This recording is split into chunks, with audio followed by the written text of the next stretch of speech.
Good day to everyone who's joining us. This is a podcast recording with one of our members who is here to talk about a very specific topic that's relevant to all publishers. I'm joined today by Aisling Redican and Malachy Fallon from Xavier Society for the Blind. Aisling is Xavier's fundraising and communications manager, and Malachy is executive director of the New York City-based nonprofit, which has been providing accessible reading materials to blind and visually impaired people of faith for nearly 125 years. Congratulations on that. Thank you. Providing books in accessible formats has been at the heart of Xavier Society's unique mission since its founding. Here's why we're coming together today. Next year, legal changes in the European Union provide new accessibility requirements for sellers of ebooks and e-readers in the EU. We'll discuss more about that later, but first, Aisling and Malachy, they're going to tell us a bit more about Xavier Society and the mission. It's all yours. Thanks, Therese. So Xavier Society for the Blind was founded in 1900 by a blind woman who taught blind children, and her name was Margaret Coffey. And she teamed up with a Jesuit priest named Father Joseph Stottleman, and he was kind of a visionary. He worked with deaf children, and Margaret was very frustrated because her students didn't have access to the same faith formation materials that sighted children had access to. So Margaret and Father Stottleman got together, and Margaret was actually our first donor, and with her life savings, they were able to purchase the technology needed at that time, so a Braille press, and they created the most important Catholic book of their day, which was the Baltimore Catechism. Of course. Yeah, it was a good start for us, and really since that time, our mission hasn't changed, right? So, and I'm paraphrasing our mission statement. Our mission is to provide the Word of God, so sort of an aspirational mission statement, and the best of Roman Catholic teaching to blind and visually impaired people of all faiths. And we say we do that in whatever format they require, whatever format they request.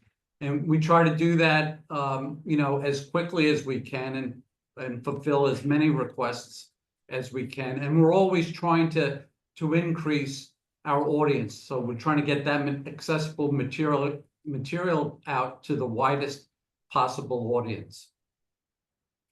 That sounds like a very ambitious but very worthwhile mission. Yeah. So how many people do you serve today, and how does one get accessible material from Xavier Society? Yeah, so we serve around 2,500 people on a regular basis.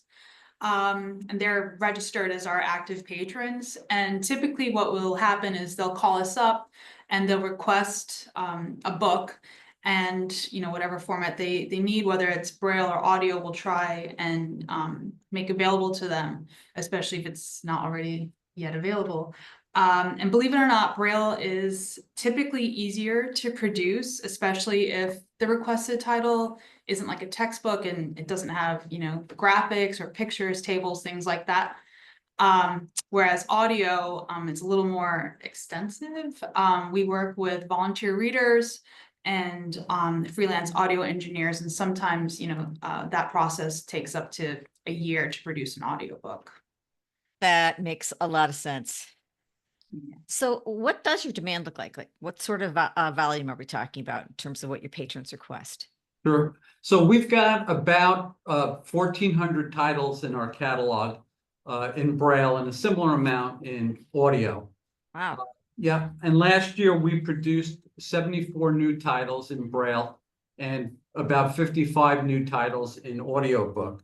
And we fulfilled just over 3,400 requests from individual patrons. Wow.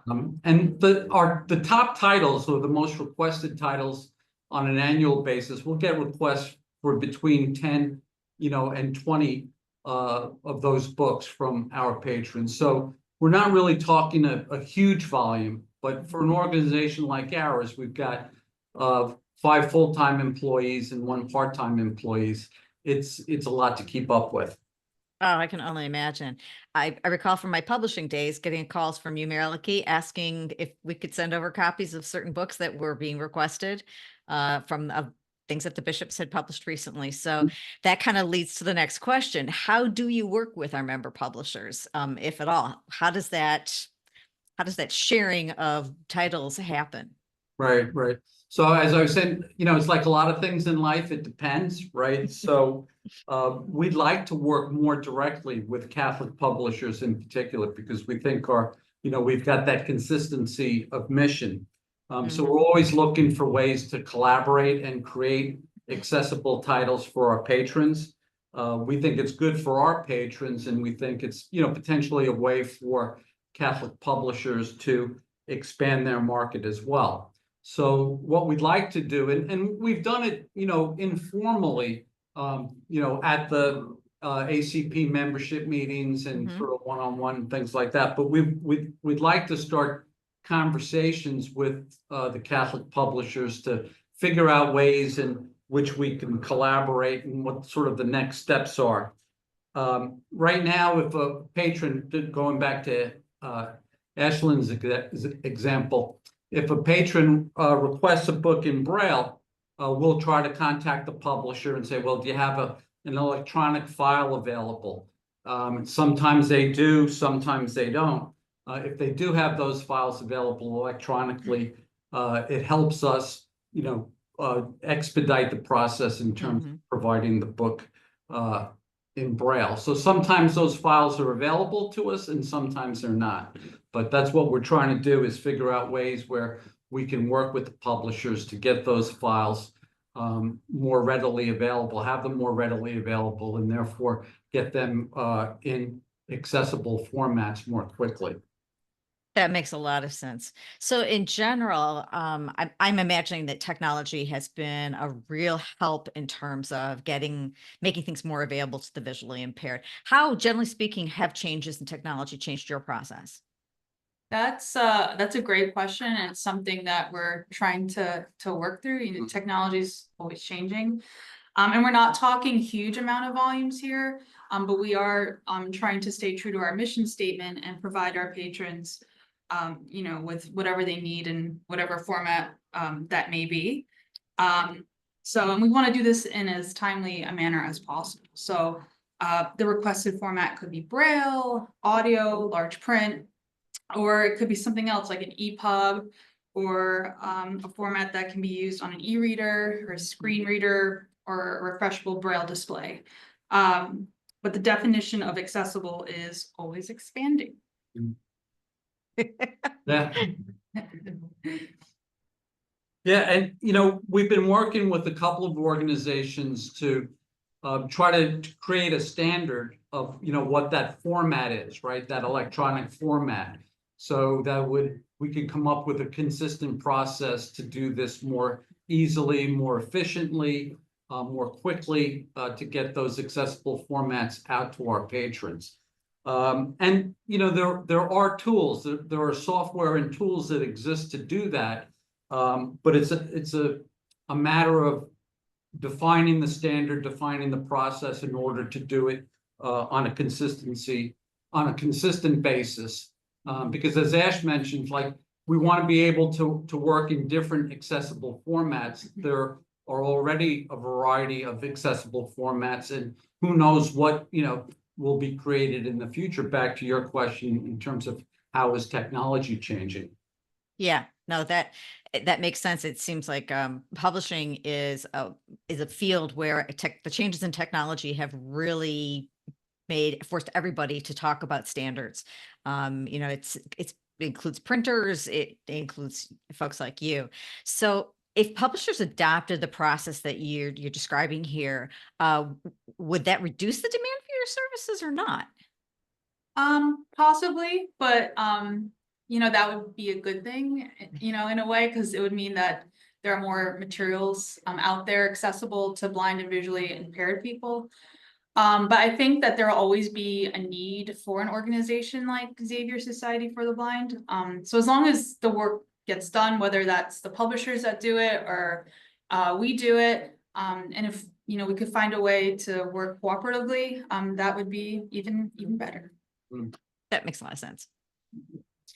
So you mentioned earlier about the European Union and some changes going on there. How might these changes affect book publishers, especially our folks? 'Cause I'm betting they don't know a whole lot about what's happening over in the EU. Right, right. Well, I think it was back in April of 2019 where the European Parliament passed a directive saying that any seller into the market, into the European market, had to make their products, their goods and products accessible, right? So for publishers, the way it's defined is that means ebooks and e-readers. They have to be accessible. And those requirements come into effect for anything that's being sold into the market after June 28th of next year. So as you mentioned, it affects EPUBs, ebooks, and dedicated software, as well as e-readers. And there's a whole list of what the requirements are in terms of technology and just, you know, how is accessibility defined, right? The different ways that it can be defined and what does that mean? So there's a whole host of items and issues that the legislation and directive deals with. And we're not experts in European Union law, and we know a little bit about the technology and accessibility, so I won't bore folks with the details, but just know that it's coming, right? So the way we're looking at it, it's certainly gaining, you know, it's clear it's gaining momentum in the European Union, and you know, we suspect it's just a matter of time before it gets some traction in the United States as well.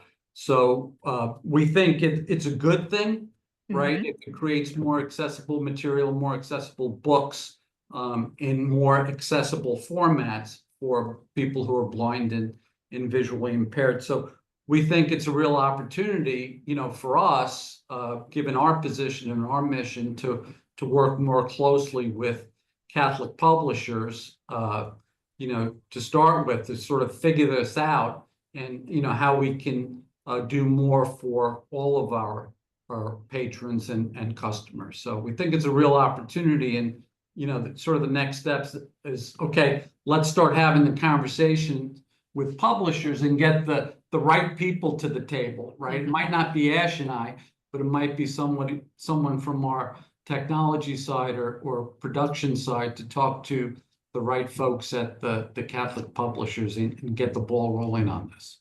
That makes a lot of sense. That makes a ton of sense. So let's round out this conversation. Any last words of advice to folks as they're listening to this? Maybe some first questions that you want them to consider. And then also, what would be the best way to get in touch with y'all?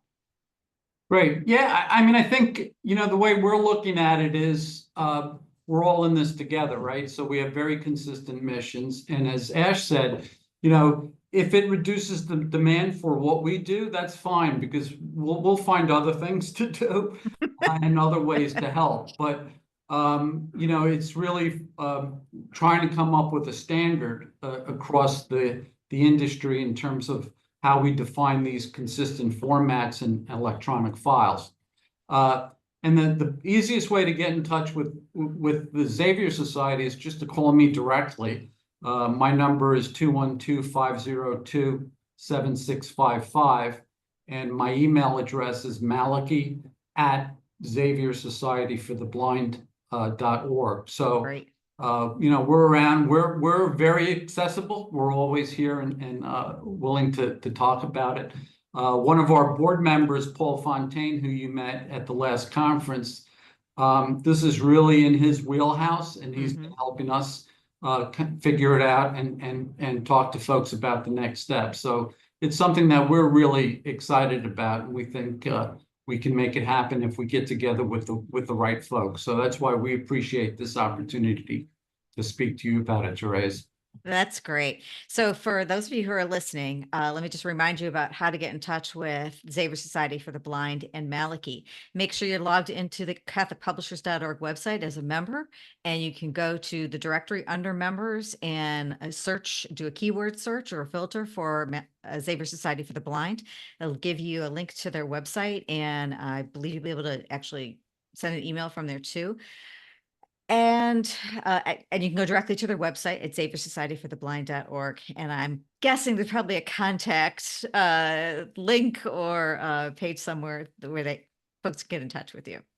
Yeah, there is. And of course, there's also a donate button. So we have All to right, put that in there always. because we are a nonprofit and we rely on donations to provide all of our materials free of charge. So Good plug there. Yeah, Malachy. So folks, thank you Malachy and Aisling for sharing this with us today. This is really important information.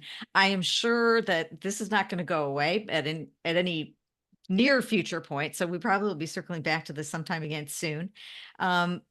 Folks, contact them, get in touch with them, find out what would work best with your process and which of your titles would be best served to be in their inventory and library of resources for their patrons. So that is the end of our conversation for today. Thank you so much for being with us. And if you have any questions, you can get in touch with Malachy or Aisling, or you can get in touch with me through CatholicPublishers.org. great. Thank